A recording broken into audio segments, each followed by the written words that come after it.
Welcome to the channel people teacher. आज हम करेंगे बीएड फोर्थ सेम के कंपलसरी पेपर को। तो समकालीन भारत और शिक्षा के लिए यूनिट फर्स्ट के लिए ये मैराथन सीरीज़ है। तो इसमें देखेंगे यूनिट फर्स्ट में कौन से टॉपिक्स कवर हो रहे हैं। तो पहला टॉपिक यहाँ पे है स्वतंत्रता पूर्व भारत में शैक्षिक नीतियाँ क्या थी।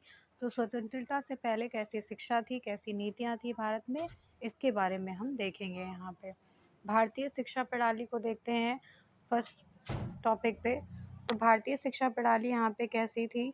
प्राचीन काल में भारत में सीखने तथा शिक्षा के लिए पहले से ही समृद्ध परंपरा रही है और भारत पहले से ही जो है शिक्षा के मामले में उन्नति पे रहा है, चाहे वो संस्कृति की बात हो या शिक्षा की बात हो।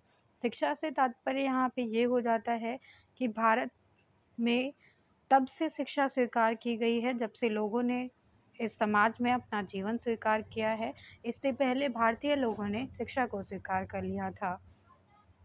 इसलिए भारतीय जन जितने भी हैं वो एक दूसरे से बात करने के लिए संकेतों और प्रतीकों का प्रयोग करते थे। धीरे धीरे इनकी आवश्यकता और इनके महत्वों को अपनाने लगे और उसके बाद एक पीढ़ी से दूसरी पीढ़ी में ये मौखिक और लिखित अभिव्यक्तियों के रूप में स्थानांतरित होता चला गया।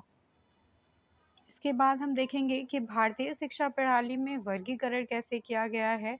तो दो तरह से वर्गीकरण किया गया है यहाँ पे। पहला वर्गीकरण है स्वतंत्रता के पूर्व शिक्षा, दूसरा वर्गीकरण है स्वतंत्रता के बाद शिक्षा।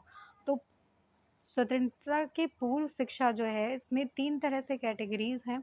फर्स्ट कैटेगरी आ जाती है प्राचीन भारत के दौरान शिक्षा, जिसमें पूर्व वैदिक और वैदिक शिक्षा आती है, बौद्धिक शिक्षा आ जाती है। देन सेकंड कैटेगरी है यहाँ पे मुस्लिम काल की शिक्षा और तीसरी कैटेगरी आ जाती है ब्रिटिश काल की शिक्षा। तो स्वतंत्र युग के दौरान शिक्षा का स्तर उठाने के लिए या उसका उत्थान करने के लिए कई सारी नीतियाँ और कार्यक्रम चलाए गए, जिसमें से पहला था विश्वविद्यालय शिक्षा आयोग। 1948 में ये आया। भारतीय शिक्षा आयोग 1964 में ये आया था। उसके बाद शिक्षा की राष्ट्रीय नीतियाँ आने लगी। एनपीई जो 1986 में आई थी, इसी में पीओए की भी बात की गई है। इसके बाद एक चार्ट है, इसके थ्रू समझेंगे कि भारत में शिक्षा प्रणाली कैसी है। तो भारत की शिक्षा प्रणाली को प्रेजेंट करता हुआ ये चार्ट है, जिसमें 2 कैटेगराइजेशन किए गए हैं। फर्स्ट कैटेगरी है यहाँ पे स्वतंत्रता के पूर्व शिक्षा की। देन सेकंड कैटेगरी यहाँ पे आ जाती है स्वतंत्रता के बाद की शिक्षा की। तो पहली कैटेगरी में 3 पार्ट्स हैं यहाँ पे।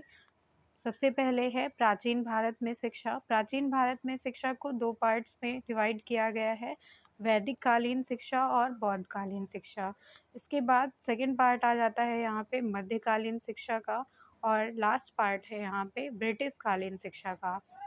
देन जो सेकंड कैटेगरी है स्वतंत्रता के बाद की शिक्षा की, इसमें 3 आयोग हैं या नीतियाँ हैं, जिसमें पहला है विश्वविद्यालय शिक्षा आयोग 1948, फिर भारतीय शिक्षा आयोग है 1964, देन राष्ट्रीय शिक्षा नीति है 1986।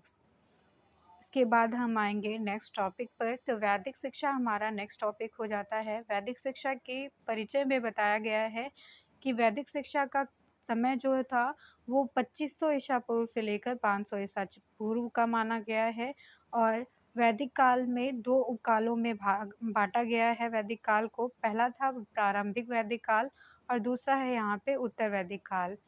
तो वैदिक काल में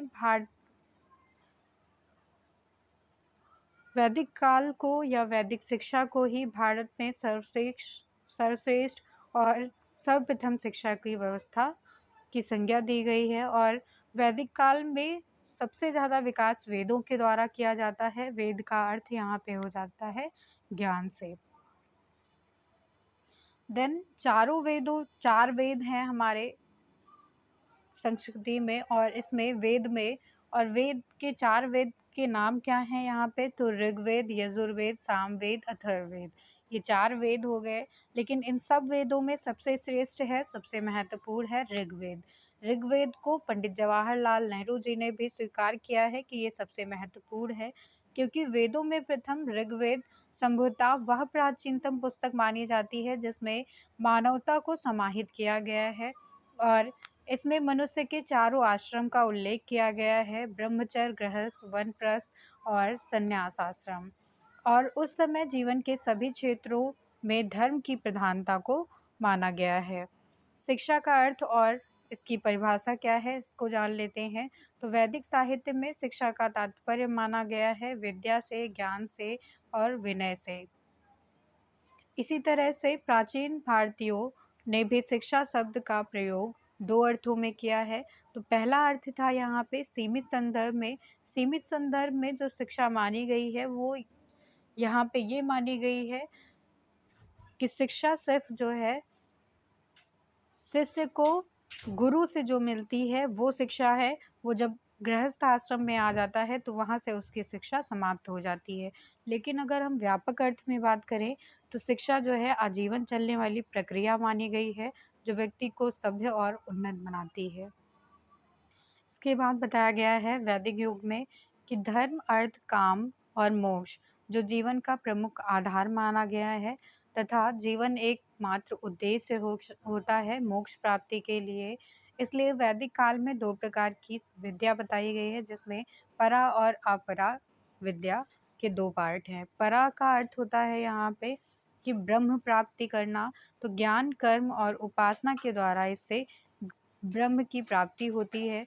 और अपरा का अर्थ यहाँ पे हो जाता है सामाजिक ज्ञान से या सामाजिक विकास से। तो इसमें व्यक्ति को या छात्र को संगठित रहना और नियोजित रहना सिखाया जाता है। देन हम आएंगे यहाँ पे उद्देश्य पर। तो वैदिक युगीन शिक्षा के उद्देश्य क्या रहे हैं। इसका पहला उद्देश्य था कि पवित्रता की भावना का विकास किया जाए छात्रों में, जिससे वो ब्रह्मचर्य आश्रम का पालन कर सकें। देन दूसरा यहाँ पे उद्देश्य था कि चरित्र निर्माण में सहायक हो सके शिक्षा। तो वे छात्र का जो है चरित्र छात्र के चरित्र का विकास किया जाए, उसको सामाजिक प्रतिष्ठा की प्राप्ति हो सके। देन यहाँ पे तीसरा उद्देश्य हो जाता है कि व्यक्तित्व के विकास में सहायक हो। तो शिक्षा को सिर्फ इस शिक्षा जो है वो छात्र के व्यक्तित्व का चहुमुखी विकास करती है। इसलिए ऐसी शिक्षा यहाँ पे दी जा रही थी जिससे कि छात्र के व्यक्तित्व का विकास हो सके। इसके बाद चौथा ऑप्शन यहाँ पे आ जाता है जो ऑब्जेक्टिव था कि अच्छे नागरिक के गुणों का विकास किया जाए छात्रों में, जिससे कि वो राष्ट्र के प्रति अपना प्रेम दिखा सकें और राष्ट्र को उन्नत पे ले जा सकें।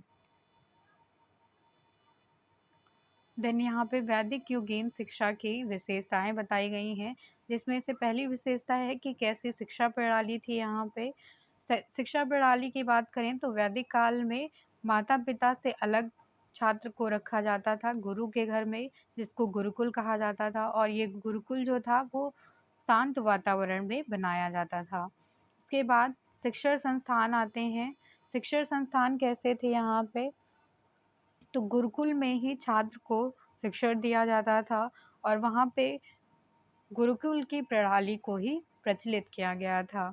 गुरुकुल जो होते थे वो शांत वातावरण में स्थित होते थे, इसलिए ये नगरों से दूर रहते थे और स्वच्छ वातावरण में रहते थे। गुरु को छात्र का आध्यात्मिक माता पिता माना जाता था। इसके बाद तीसरी विशेषता यहाँ पे आ जाती है पाठ्यक्रम की। पाठ्यक्रम में राजनीति शास्त्र, समाज शास्त्र, दर्शन शास्त्र, व्याकरण, ज्योतिष शास्त्र और तर्क विज्ञान को शामिल किया गया था। परीक्षाएं कैसी रहती थी, तो मौखिक परीक्षाएं प्रतिदिन होती थी और एक पाठ को पढ़ाने से पहले जो पाठ पढ़ाया जा चुका होता था उसकी भी परीक्षा यहाँ पे ली जाती थी। अनुशासन की बात करें तो स्वनुशासन था वैदिक काल में। स्त्री शिक्षा के लिए पूरी तरह से स्वतंत्रता थी स्त्रियों को कि वो बिना किसी भेदभाव के शिक्षा को ग्रहण कर सकती हैं। द नेक्स्ट है गुरु और शिष्य का संबंध कैसा था यहाँ पे, तो निकटतम और घनिष्ठता का संबंध रहता था गुरु और शिष्य के बीच में। इसके बाद हम देखेंगे कि वैदिक युगीन शिक्षा की व्यवस्था कैसी थी। तो इसमें प्राथमिक शिक्षा और उच्च शिक्षा आती थी। प्राथमिक शिक्षा को देख लेते हैं पहले। तो वैदिक युग में प्राथमिक शिक्षा किस तरह से थी सामान्य शिक्षा में इसमें बताया गया है कि प्राथमिक शिक्षा पर ब्राह्मणों का कोई भी अधिकार नहीं होता था, इसलिए उन्हें धर्म और ग्रंथों में इनका कोई भी विवरण नहीं दिया गया है। इसके बाद बताया गया है कि प्रवेश प्रवेश कैसे होता था। तो प्राथमिक शिक्षा का आरंभ 5 वर्ष की आयु से ही हो जाता था और इसमें एक संस्कार होता था जिसे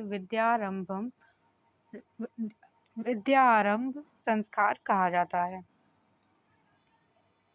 इसके बाद आते हैं पाठ्यक्रम पर। तो पाठ्यक्रम कैसा था यहाँ पे?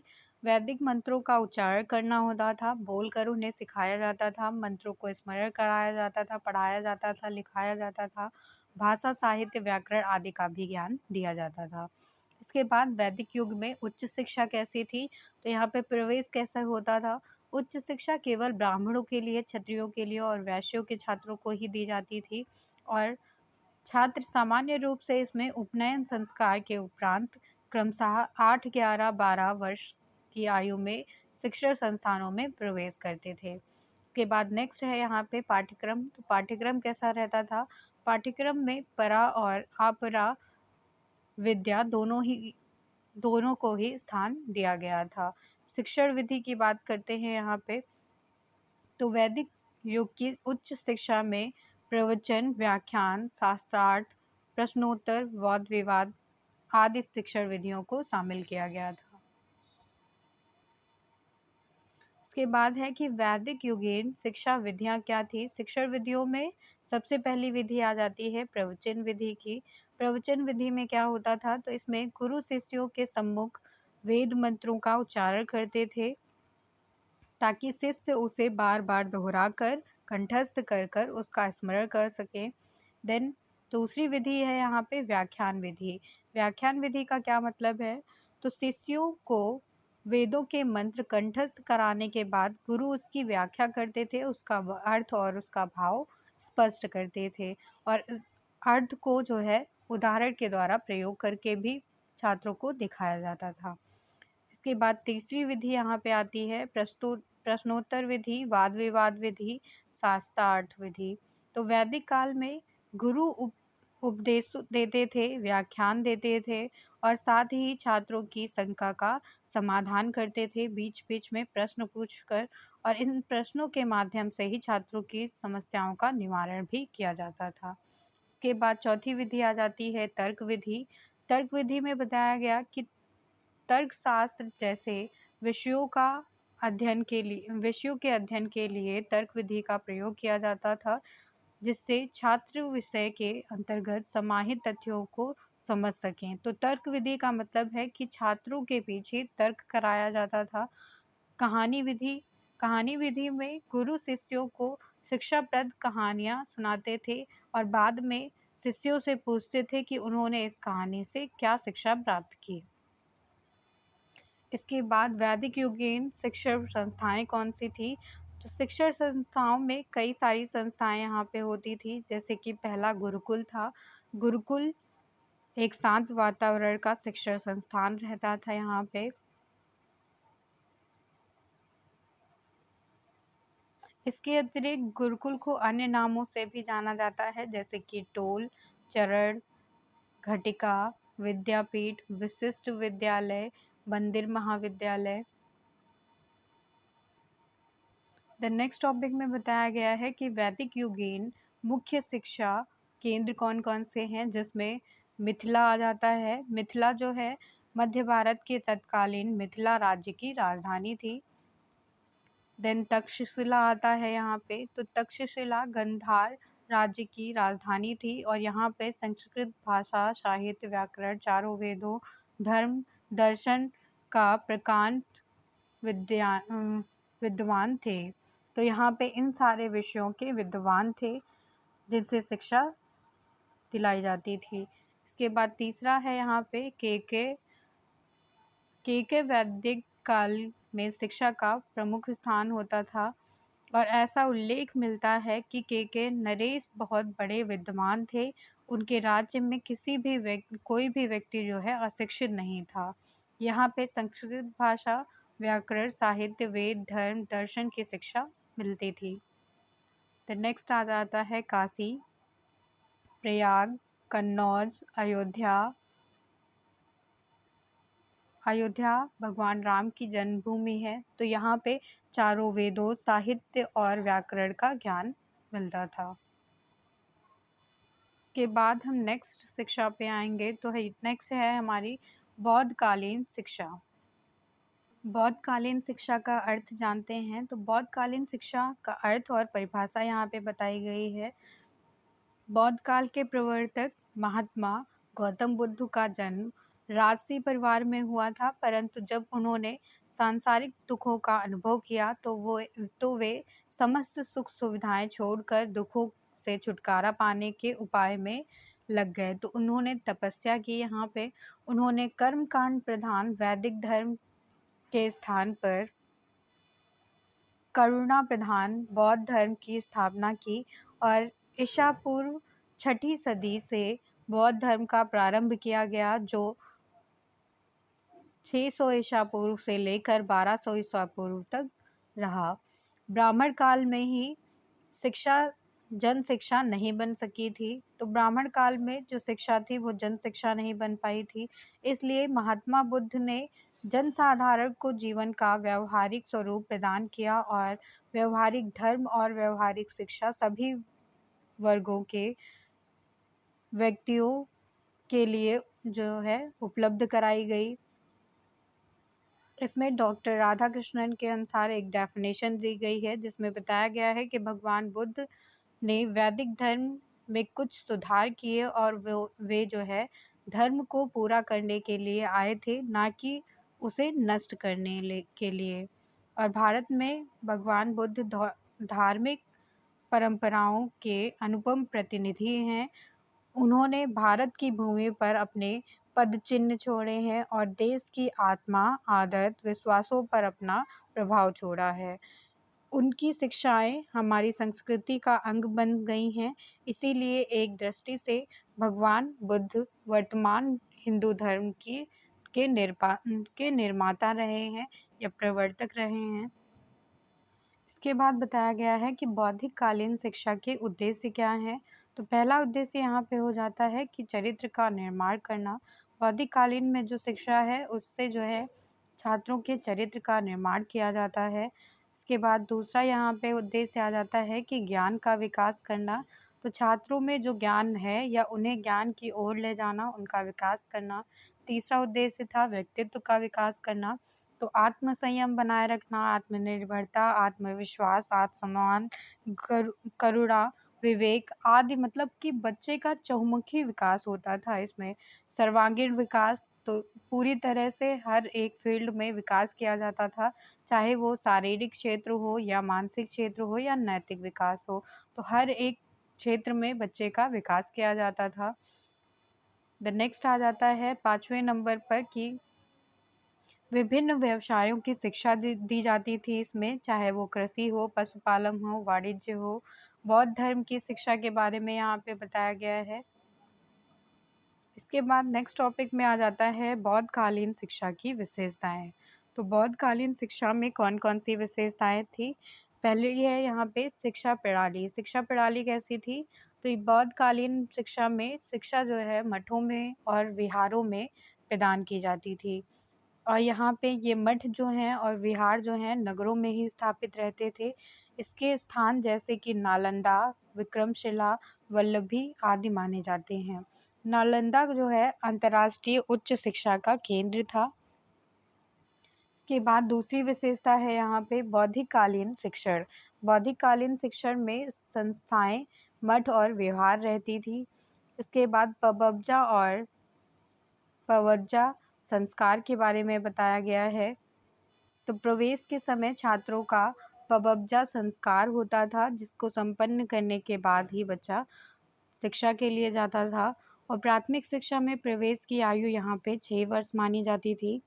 पवब्जा संस्कार का क्या मतलब था यहाँ पे, तो बाहर जाना, अर्थात शिक्षा प्राप्त करने के लिए घर से बाहर जाने को पवब्जा कहा जाता था। यहाँ पे मठ में सबसे बड़ा भिक्षु इस संस्कार को संपन्न कराता था।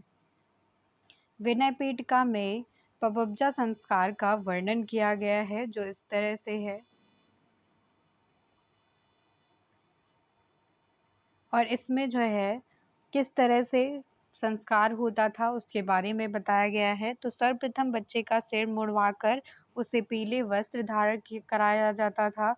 फिर उसे मठ के सबसे बड़े भिक्षु जो होते थे, शिक्षक यानी कि उसके सम्मुख उपस्थित किया जाता था और वो जो है वह भिक्षु के चारों के चरणों से माथा माथा टेकता था अपना, और फिर पलथी मारकर जो है ज़मीन पर बैठता था। इसके बाद भिक्षु उससे निम्नलिखित 3 वाक्यों को ऊँचे ऊँचे स्वर में बोलने के लिए कहते थे, और ये 3 वाक्य थे, बुद्धि शरणं गच्छामि, धम्मं शरणं गच्छामि, संघं शरणं गच्छामि।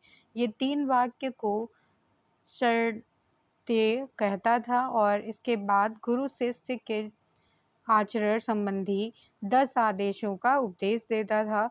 तो ये 10 शिक्षा प्रदानी कहते थे, और ये उपदेश थे कि जीवन हिंसा त्याग कर अहिंसा का पालन करना, हिंसा त्याग कर अहिंसा का पालन करना, सत्य बोलना, चोरी न करना, निरर्थक वस्तुओं का संग्रह न करना, ब्रह्मचर्य का पालन करना, और विलासिता का त्याग करना, नृत्य और संगीत से दूर रहना, सुगंधित और श्रृंगार की वस्तुओं का त्याग करना, असमय भोजन न करना, किसी भी प्रकार का कीमती सामान दान न लेना। तो ये 4 जो है देश रहते थे। इसके बाद परीक्षा व उपाधियाँ क्या थी यहाँ पे? तो बौद्ध काल में वर्तमान समय की तरह परीक्षाएँ आयोजित नहीं की जा रही थी। प्राथमिक स्तर पर यहाँ पे शिक्षक के संतुष्ट होने पर छात्र को सफल घोषित कर दिया जाता था। उपसंपदा संस्कार और भिक्षु शिक्षा में प्रवेश क्या था बौद्धिक काल में? तो बौद्धिक काल में उच्च शिक्षा की समाप्ति के बाद कुछ छात्र तो गृहस्थ जीवन में प्रवेश करते थे, और कुछ छात्र जो है ऐसे होते थे जो अध्ययन अध्यापन का कार्य करने लगते थे। वे जो है भिक्षु शिक्षा में प्रवेश लेते थे। अध्ययन काल क्या रहता था यहाँ पे? तो बौद्ध काल में कुल मिलाकर 20 वर्ष का अध्ययन काल माना जाता था, जिसमें जो है 8 वर्ष पपबजा और 12 वर्ष उपसंपदा का समय दिया जाता है। इसके बाद बौद्धिक काल में शिक्षण विधियाँ क्या थी? तो यहाँ पे अनुकरण विधि, व्याख्यान विधि, वाद विवाद विधि, तर्क विधि, प्रश्नोत्तर विधि आदि विधियों का प्रयोग किया जाता था। पाठ्यक्रम क्या था यहाँ का? तो बौद्ध काल में पाठ्यक्रम में संस्कृत, व्याकरण, दर्शन, ज्योतिष, गणित, न्याय आदि मुख्य विषयों को शामिल किया गया था। इस तरह से और भी कई सारी विशेषताएं यहाँ पे दी गई हैं बौद्ध काल के बारे में।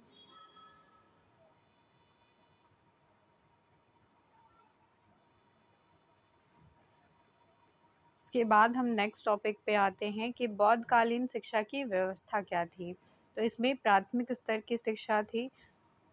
प्राथमिक, उच्च और भिक्षु शिक्षा 3 प्रकार की शिक्षाएं इसमें थी, मठों और विहारों में जो दी जाती थी। तो प्राथमिक शिक्षा जो है वो बौद्ध शिक्षा प्रणाली में प्राथमिक शिक्षा सांसारिक शिक्षा के रूप में दी जाती थी, और इसकी अवधि 6 वर्ष की मानी जाती थी, जिसमें छात्रों को पढ़ना लिखना और सिखाया जाता था। इसमें जो है सामान्य परिचय की शिक्षा दी जाती थी। प्रवेश व अवधि की हम बात करें यहाँ पर, तो प्राथमिक शिक्षा आरंभ करने की आयु 6 वर्ष की ही मानी जाती थी। पाठ्यक्रम क्या था यहाँ पे? तो बालक प्रथम 6 मास में सिद्धि रस्तु नामक बाल पोथी का अध्ययन करता था, और इस बाल पोथी में 12 अध्याय और वर्णमाला के 49 अक्षर होते थे। इन वर्णों के विभिन्न रूपों को रखकर 300 से अधिक श्लोकों की रचना की गई थी, और 6 माह के बाद छात्रों को निम्न 5 विद्याओं की शिक्षा दी जाती थी, जिसमें शब्द विद्या, चिकित्सा विद्या, तर्क विद्या, अध्यात्म विद्या, कला और शिल्प की यहाँ पे शिक्षा दी जाती थी। शिक्षण विधियों की बात करें यहाँ पर, तो शिक्षण विधियाँ यहाँ पे बताई गई हैं कि प्राथमिक स्तर पर शिक्षण विधि मुख्यतः जो है मौखिक रहती थी। शिक्षा का माध्यम देखते हैं, तो शिक्षा का माध्यम था बौद्धिक काल में जनसाधारण की भाषा पाली रहती थी। उच्च शिक्षा में क्या बताया गया है, तो उच्च शिक्षा जो है, उच्च शिक्षा में योग्य छात्रों को ही प्रवेश दिया जाता था और इसकी सामान्य अवधि जो है 12 वर्ष की मानी जाती थी। इसमें पाली भाषा, संस्कृत भाषा, प्राकृत भाषा, साहित्य, व्याकरण, न्यायशास्त्र, अर्थशास्त्र, खगोल शास्त्र, राजनीति शास्त्र, कला, कौशल, व्यवसाय, भवन निर्माण, जैन धर्म, बौद्ध धर्म आदि सभी विषयों की शिक्षा जो है दी जाती थी। सामान्य परिचय में इसमें बताया गया है कि उच्च शिक्षा के द्वार प्रत्येक धर्म और जाति के बालकों हेतु खुले रहते थे। प्रवेश और इसकी अवधि क्या थी, तो 12 वर्ष पर यह शिक्षा आरंभ की जाती थी ताकि 25 वर्ष की आयु में छात्र किसी व्यवसाय को अपनाकर गृहस्थ आश्रम में प्रवेश कर सके। पाठ्यक्रम क्या था, तो पाठ्यक्रम 2 भागों में विभाजित था इसका, धार्मिक और अलौकिक। धार्मिक और लौकिक में बौद्ध मठ और विहार की बात की गई है यहाँ पे। तो मठ और विहार कैसे रहते थे बौद्ध धर्म में, तो मठ और विहार की स्थिति और उसके स्वरूप के बारे में वर्णन किया गया है यहाँ पे। बौद्ध मठ और विहार बड़े बड़े नगरों के निकट खुले स्थान पर बनाए गए थे और इन मठों और विहारों के भवन बहुत विशाल और भव्य होते थे। इनमें गुरुओं और शिष्यों के रहने की भी व्यवस्था होती थी। गुरुओं के लिए गुरु आवास और शिष्यों के लिए यहाँ पे छात्रा आवास की व्यवस्था थी। इसके बाद शिक्षक भिक्षु उपाध्याय के बारे में बताया गया है। तो बौद्ध काल में बौद्ध भिक्षु ही शिक्षा प्रदान करने का कार्य मठों और विहारों में करते थे। जो बौद्ध भिक्षु शिक्षा देते थे उन्हें हम उपाध्याय कहते थे। बौद्ध कालीन शिक्षा के प्रमुख केंद्र कौन कौन से थे, तो इसमें पहला केंद्र आ जाता है नालंदा विश्वविद्यालय का। यह विश्वविद्यालय बिहार प्रदेश के पटना नगर में लगभग 40 मील दक्षिण पश्चिम पर स्थित है। यह महात्मा बुद्ध के प्रथम शिष्य सारिपुत्र की जन्मस्थली होने के कारण प्रसिद्ध है। तो 7वीं शताब्दी में यह जो शिक्षा केंद्रों में सर्वोपरि अर्थात शिखर पर था। इसमें जो है विशेषता बताई गई है कि इसका भवन और पुस्तकालय कैसा है। तो भवन में 300 अध्ययन कक्ष हैं, 8 बड़े सभा भवन हैं और 13 छात्रा आवास हैं। यहाँ पे 9 मंजिला विशाल पुस्तकालय है इस विश्वविद्यालय में और इसकी स्थापना कुमार गुप्त ने की थी। छात्रों का प्रवेश यहाँ पे कैसे होता है, तो केवल 10 से 25 छात्र ही यहाँ पे सफल होते हैं। पाठ्य विषय क्या है यहाँ का, तो बौद्ध साहित्य और दर्शन 2 शाखाओं का, 4 वेदों का, न्याय, सांख्य, योग दर्शन, जैन धर्म, व्याकरण, गणित, रसायन शास्त्र आदि विषयों का यहाँ पे ज्ञान दिया जाता है। परीक्षाएं और उपाधियां कैसी थी, तो मौखिक थी यहाँ पे। तक्षशिला विश्वविद्यालय था यहाँ पे। तक्षशिला के बारे में बताया गया है कि वर्तमान पाकिस्तान के रावलपिंडी शहर में लगभग 35 किलोमीटर की दूरी पर यह स्थित है। वैदिक काल में यह शिक्षा का प्रमुख केंद्र हुआ करता था जिसमें भवन और पुस्तकालय होते थे। छात्रों का प्रवेश यहाँ पे 16 वर्ष, कम से कम 16 वर्ष की आयु का छात्र होना चाहिए। उसके बाद पाठ्य विषय की यहाँ पे बात करें तो कई सारे विषय यहाँ पे शामिल किए गए थे जिसमें धार्मिक और लौकिक शिक्षा दी जाती थी।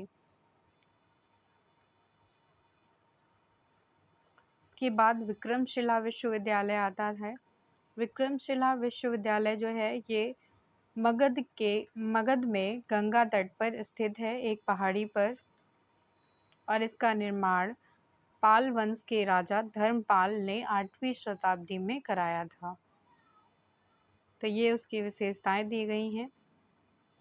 इसके बाद नेक्स्ट आ जाता है वल्लभी विश्वविद्यालय। वल्लभी विश्वविद्यालय जो है गुजरात प्रांत के काठियावाड़ में स्थित है और 4वीं शताब्दी में यह मैत्रक नरेशों की राजधानी थी। राजधानी के साथ-साथ ये अंतर्राष्ट्रीय बंदरगाह भी माना जाता है और व्यापार का प्रमुख केंद्र भी है। इस तरह से वल्लभी विश्वविद्यालय की ये विशेषताएं हैं। इसके बाद यहाँ पे एक चार्ट दिया गया है जिसमें ये दिखाया गया है कि वैदिक शिक्षा प्रणाली और बौद्ध शिक्षा प्रणाली में क्या असमानताएं हैं। तो इस चार्ट में आप देख सकते हैं।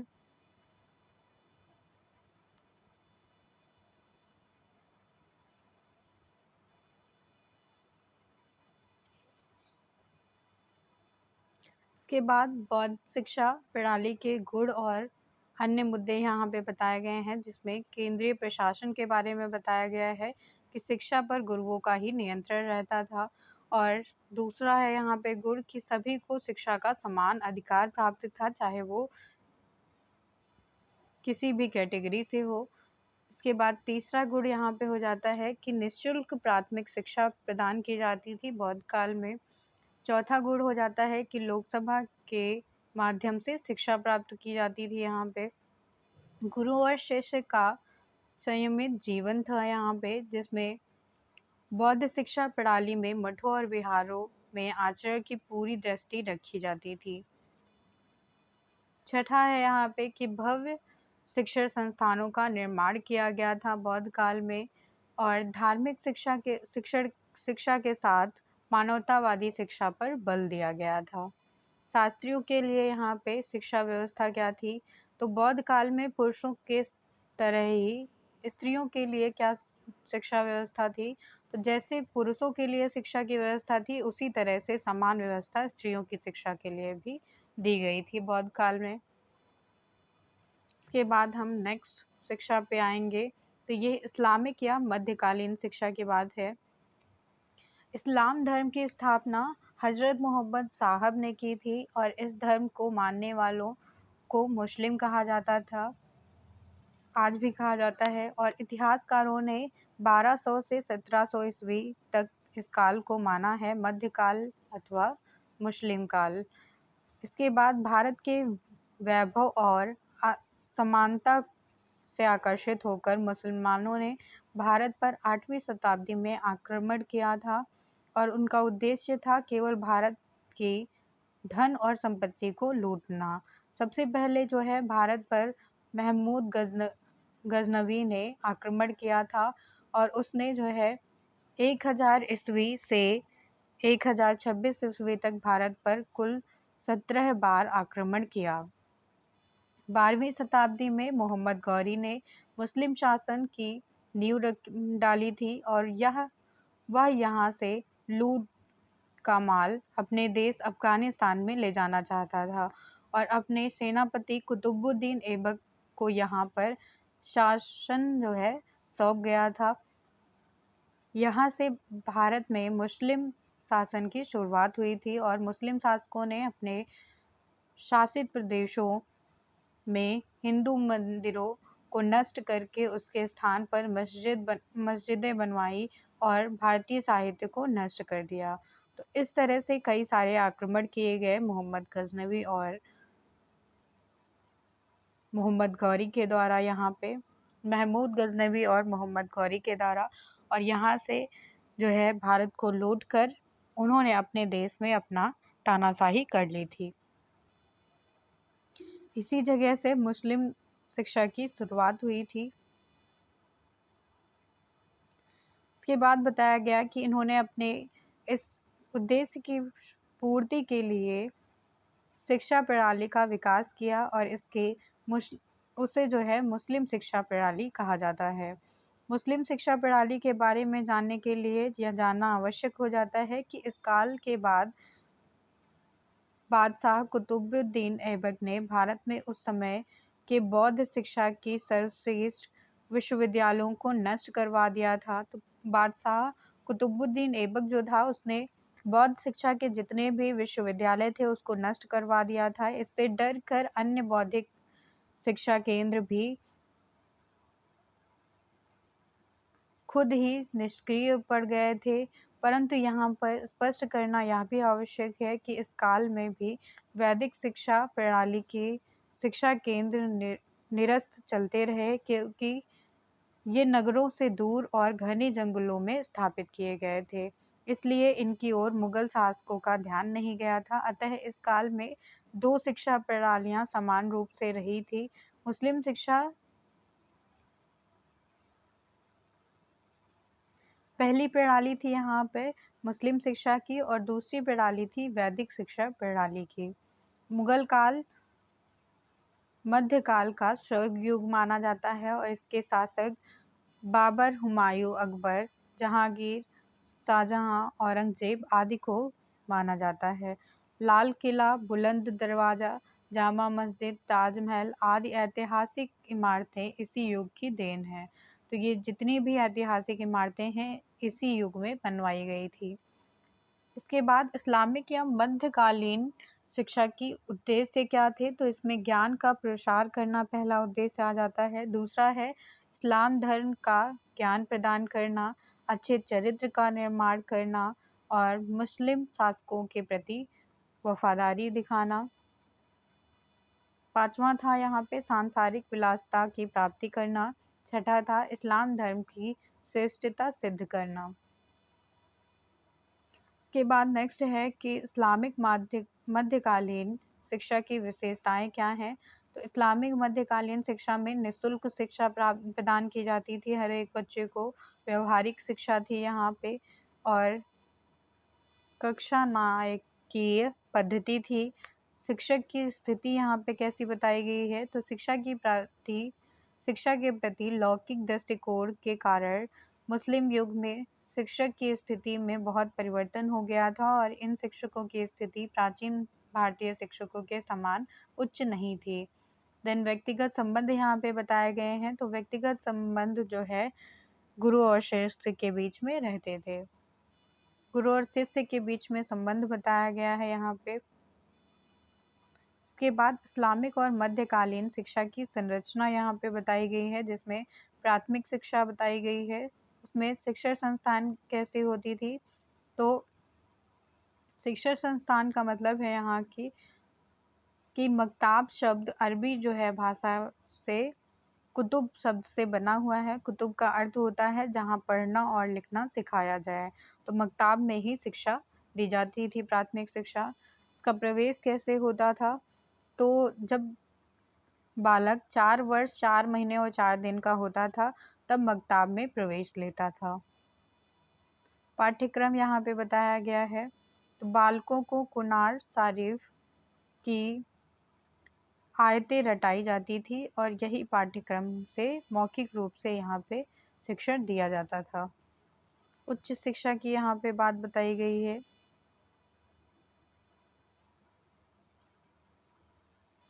उच्च शिक्षा मदरसों में दी जाती थी।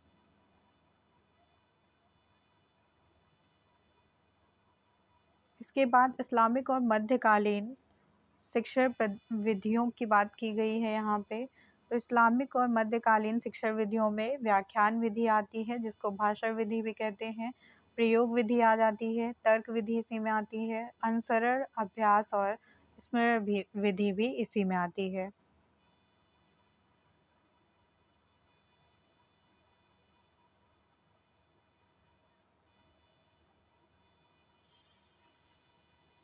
इसके बाद यहाँ पे केंद्र बताए गए हैं। इस्लामिक और मध्यकालीन शिक्षा के केंद्र क्या थे, तो मकताब पहला केंद्र हुआ था, जिसकी उत्पत्ति जो है अरबी शब्द कुतुब से हुई है। मदरसा दूसरा केंद्र हुआ करता था, जिसकी उत्पत्ति अरबी शब्द दरस से हुई है, जिसका अर्थ होता है भाषण।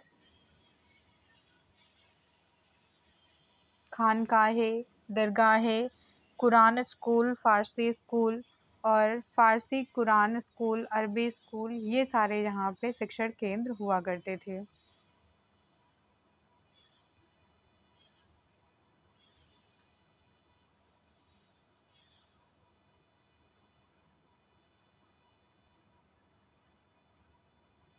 So thank you everyone. Unit first का नेक्स्ट पार्ट हम कवर करेंगे नेक्स्ट वीडियो में।